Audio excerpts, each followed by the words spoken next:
안녕하세요. 부자경매 김인상입니다. 오늘은 부동산 경기 열기가 쉽지 않는 파주의 운정지구로 한번 가보겠습니다. 지금 여기 아파트가 나와 있습니다. 여기 아파트 산들 6단지입니다. 산들 6단지.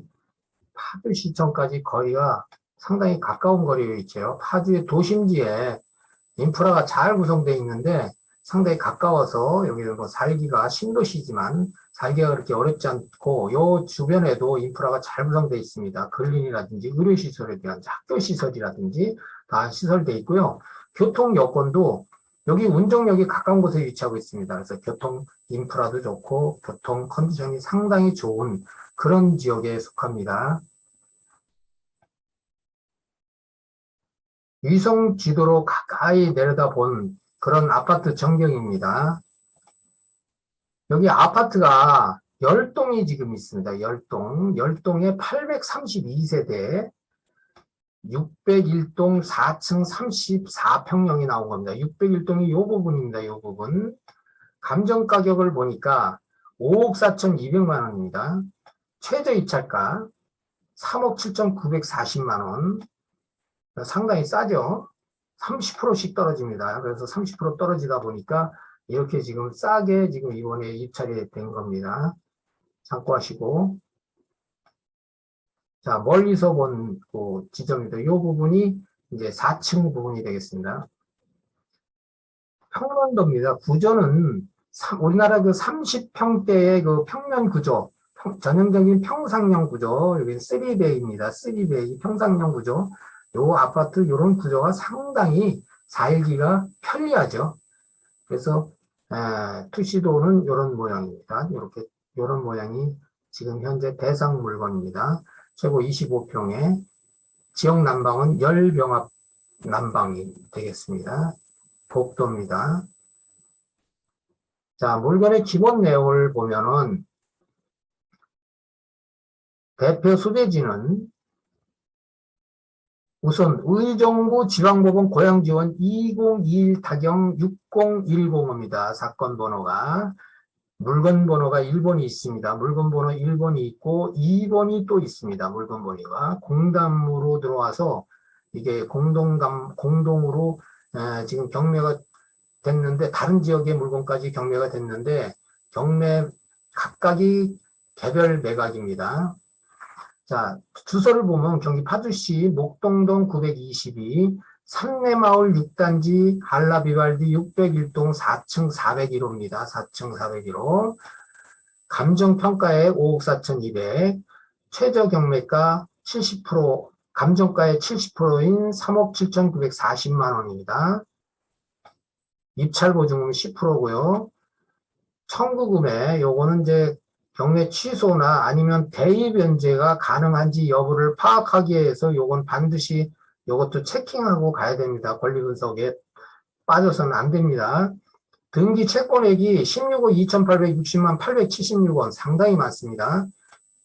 이게 물건이 2번 물건까지 합쳐진 그런 등기 채권액입니다. 그렇다 손치더라도 상당히 많은 금액이라 취소할 가능성은 거의 없다고 봅니다. 소유자는 정땡땡이고요. 건물 전부하고 토지 전부입니다. 여기 내용이 여기에 이제 대지권이죠. 55평방미터, 16.56평. 그래도 평수가 넉넉한 편입니다. 공간이 동간거리가 좀 넓은 그런 아파트라고 보면 됩니다. 전용 면적 25.7평, 25.7평 이런 내용입니다. 요 감정 가격은 감정길이 2021년 2월 1일 날 한 감정 가격입니다. 그러면 2021년 2월 1일하고 2022년 현재하고 사이에 가격 변동이 좀 있었죠. 그런 내용은 여러분들이 체킹을 하셔서 입찰 가격에 참고하시면 됩니다. 목록에 보면은 25층입니다. 25층에 지상 4층입니다. 25층 중 지상 4층.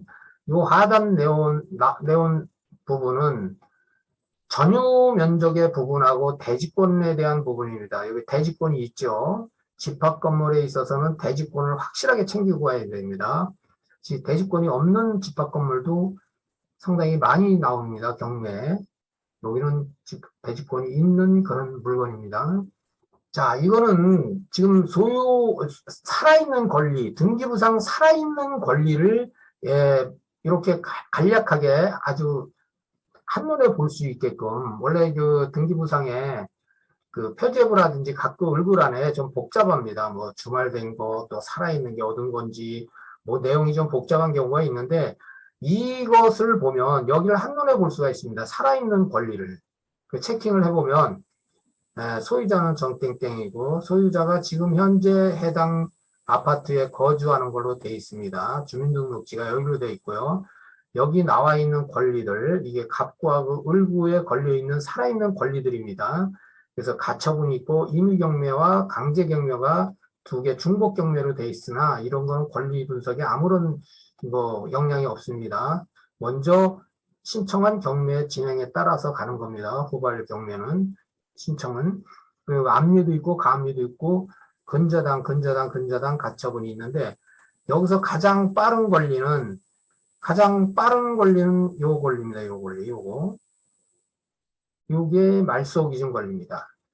2013년 12월 18일 가장 빠른 순서입니다. 만일 이거보다 먼저 있는 권리가 있다면 그건 선순위로서 권리 분석을 아주 조심스럽게 해야 될 부분인데 여기는 전부 다 말소됩니다.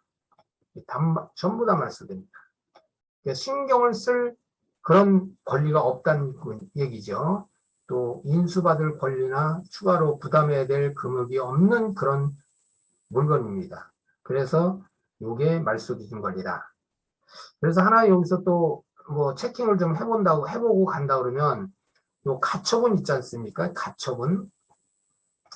요 가처분은 이 갑구라는 게 있고 을구란에도 가처분이 있는데 요건 소유권을 제한하는 가처분이고 요거는 가처분이 을구란에 기재되는 물건이 있습니다. 물건. 근저당을 제한하는 그런 가처분입니다. 그래서 요것이 을구에 이제 기재가 돼 있고 둘 다 말소되는 권리입니다. 뭐 근저당 설정 등기 청구권이라든지 사회행위 취소권이라든지 이건 지들끼리 싸움하는 내용입니다.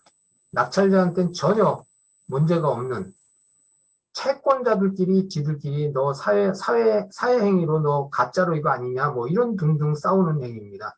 그래서 이런 거는 설사 가처분이 이렇게 돼도 눈여겨볼 필요가 없습니다. 가처분에는 후순위 권리가 벌떡 살아서 일어나는 권리가 있습니다. 그 권리는 철거나 토지인도 청구권이라든지 또 소유권 이전 청구권이라든지 소유권 이전 등기 청구권 이런 가처분 같은 경우에는 본안소송에서 승소를 하게 되면 곧바로 이게 선순위가 돼버립니다. 말소기준 권리보다. 그래서 지금 방금 얘기했던 그 두 가지 가처분 외에는 어떤 가처분이라도 순위가 늦으면 말소 기준 권리에 대항할 수가 없습니다. 그래서 가처분은 그 두 가지 권리, 건물 철거나 토지 인도 청구권, 또 소유권 이전 등기 청구권, 그 가처분 두 개 외에는 다 말소가 됩니다. 후순위에. 다시 한번 말씀을 드렸지만, 자, 그런 내용입니다. 그래서 여기 가처분이 있는 것도 다 권리가 소멸되는 권리라 낙찰자가 인수할 권리는 아닙니다.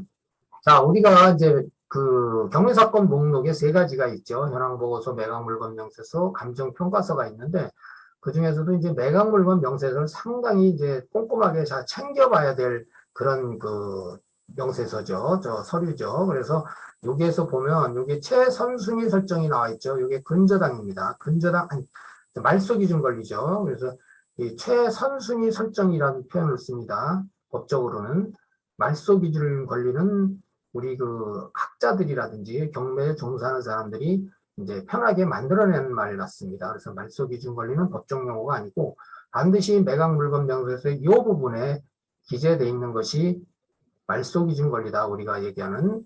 그리고 아까 그 소유권을 제한하는 그 등기부 등본에 그 근저당 설정, 그 가장 순위가 빠른 그거하고 비교를 해서 기재 상황이 이상이 없는지 이 부분은 한 번쯤은 또 체킹을 해야 될 부분이고요. 여기에 보면 임차인 현황이 나왔는데 정땡군이 2014년 1월 6일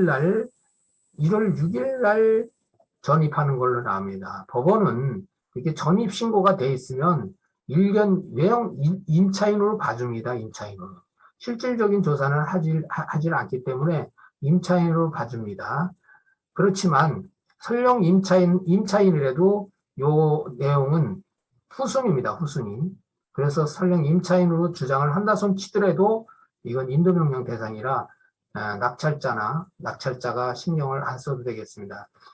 정땡후는 정땡희의 소유자의 동생이라고 표기가 됐고, 요 하단에 특별한 어떤 이런 내용이 있으면 그 가처분 매각으로 인해 효력이 소멸되지 않은 것, 뭐 지상권의 개요, 뭐 법정 지상권, 뭐 이런 등등 내용이 있으면 여기에 기재가 들어가는데 아무런 기재가 없습니다. 이 물건은 권리관계가 그만큼 깨끗해서 부담이 안 간다. 그런 내용입니다. 자, 지금까지 그 권리 분석과 그 물건의 내용, 그리고 지리적 위치, 뭐 등등을 설명을 했습니다. 지금부터는 국토교통부 실거래가를 한번 파악을 해보겠습니다. 이 내용은 이제 입찰가액을 기재를 해서 낙찰을 받는데 도움이 되는 그런 부분입니다. 그래서 여기 2011년 11월 20일부터 한번 보겠습니다. 2021년 11월 20일 날 4층입니다. 지금 해당 물건 같은 똑같은 층수가 5억 9천에 매매가 됐습니다. 지금 감정가가 5억 4,200이죠. 좀 차이가 나네요. 또 가장 또 12월 21일 날 보니까 2층 부분은 5억 7천에 거래가 됐습니다. 5억 4,200, 실거래는 5억 7천, 5억 9천 입찰하는데 참고하세요. 자, 이 부분은 강의를 하기 위해서 슬라이드를 제작하면서 정보를 취득한 겁니다. 국토교통부에서 2분 전에 확인 내용이라고 뜨네요. 자, 가장 최근에 거래된 따끈따끈한 거래가액입니다. 2022년 2월 3일 5억 8천에 거래됐습니다. 어디가? 2층이. 또 2022년 2월 1일 날 6억에 거래됐습니다. 몇 층이? 4층이. 지금 현재 해당 물건하고 똑같은 층이 6억에 거래됐습니다. 뭘 얘기를 하냐면요. 이거는 틀림없이 참고해야 될 사항이지만 지금 여타 지역 같은 경우에 아파트가 하락한다. 뭐 일부 뭐 전문가 흉내내는 사람들은 뭐 폭락한다. 뭐 이렇게 해서 정말 선동적인 얘기들 막 하는데 이 지역은 이 지역은 지금 오르고 있는 추세입니다. 이게 지금 사례에서 말해주지 않습니까? 작년 2021년 말 금액하고 지금 현재 금액이 이렇게 차이가 납니다. 가격이 상승한 대로 지금 거래가 되고 있다. 이 운정지역이. 따끈한 도시입니다. 성장 가능성이 무궁무진한 그런 도시입니다. 잘 체킹을 하시고요. 자, 이거를 한번 보시죠. 이거는 이제 최근의 기사입니다. 엊그제 기사인데 3차 민간 사전 청약에 22,000평 몰려 신청자 80%가 파주 운정에 공공분양도 헌역이고 GTX 등 기대감의 집값도 여전히 상승세. 방금 전에 내가 설명했죠. 파주는 상승세다. 그래서 지금 아파트 시장이 뭐 전체적으로는 뭐 평균적으로 떨어지지만 이 양극화가 있습니다. 양극화가. 그래서 상승하는 데가 있고 여기처럼 또 일부 지역 하락하는 데도 있고 또 보합 유지를 하는 데가 있고 그게 부동산 시장입니다. 이제까지 그랬습니다. 비단 최근에 뭐 아파트 하락이다, 뭐 큰일 났다, 뭐 폭락이다 이렇게들 뭐 얘기들 하지만 부동산 흐름은 항상 그런 흐름으로 여태까지 왔고 지금도 그렇게 진행됩니다. 그래서 여러분들이 투자를 할 때 경매를 투자하든 일반적으로 투자를 할 때 그런 내용을 잘 보고 투자를 하면 됩니다. 어디가 하락이고 어디가 상승이고 어디가 보합인지 그런 부동산 보는 안목은 여러분들 스스로 공부도 하면서 많은 강의라든지 스스로 터득하면 될 것입니다. 지금 내용이 파주 운정 이렇게 지금 상승 분위기입니다. 1,003가구에 2,010명의 신청자가 몰렸다. 3차에서도 수요자 간섭이 쏠리며 흥행이다. 신청자의 80%가 파주 운정에 몰렸고 경쟁률은 74.62배. 이거 상당하죠. 높은 경쟁률이죠. 요즘 그 아파트 시장에서 이런 경쟁률은 참 이 지역이 얼마만큼 기대감이 많은 지역인가 반증이 됩니다. 그래서 낙찰 받는데 입찰 금액을 잘 평가를 해서 이런 거 등등도 다 입찰 가격 쓰는데 다 참고사항입니다. 이건 같은 날 이렇게 나온 그 표입니다. 같은 날 표 봐도 그 내용 그대로입니다. 파주 운종의 A의 33블록인가요? 5밀원 그래서 84의 A형, 84 B형 이렇게 해서 72.78, 91.00 평균 74.62 경쟁률입니다.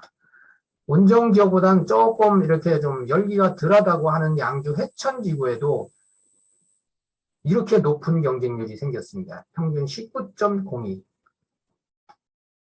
상당히 높은 경쟁률이죠.